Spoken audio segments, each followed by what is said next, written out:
pourquoi vous favorisez ou vous défendez ou pas cette mesure. On va commencer avec vous, Christophe Nadjowski.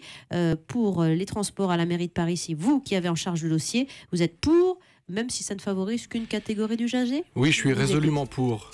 Résolument pour, parce que ça permet en fait d'optimiser les capacités du réseau routier pendant l'heure de pointe. Ce qu'il faut voir, c'est que le réseau routier, les infrastructures routières, ça fonctionne comme des tuyaux.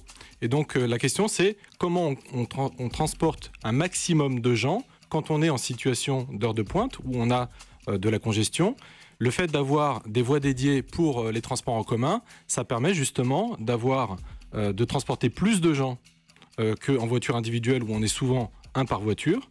Ça permet aussi d'ouvrir au taxi, par exemple à des systèmes de covoiturage où on est à 3 ou 4 par voiture. Donc on favorise une forte occupation des véhicules, on transporte plus de gens avec la même infrastructure. Donc c'est que du positif. Bon, alors déjà, premier point, vous parlez de covoiturage. Le dispositif tel qu'il est mis en place aujourd'hui, les voies ne sont pas ouvertes au covoiturage. Elles sont ouvertes aux bus et taxis. Donc covoiturage, on ne va pas en parler, ça ne sert à rien, puisque c'est en dehors du texte aujourd'hui.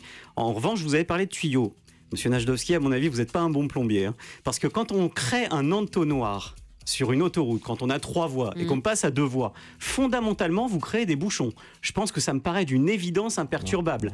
Si celui qui réussit à m'expliquer qu'on prend 3 files de voitures et qu'on fait passer la même chose dans 2 voies, c'est quelqu'un qui apparemment n'était pas né en 2009. Parce qu'en 2009, ça a déjà été expérimenté. Et figurez-vous que ça n'a pas marché, ça a d'ailleurs été abandonné. Donc nous, on est les spécialistes et les champions en France. On prend quelque chose qui marche pas et on recommence 5 ans plus tard et on se dit « Ah mais cette fois-ci, peut-être que 5 ans plus tard, ça va marcher. » Non, ça marchera pas.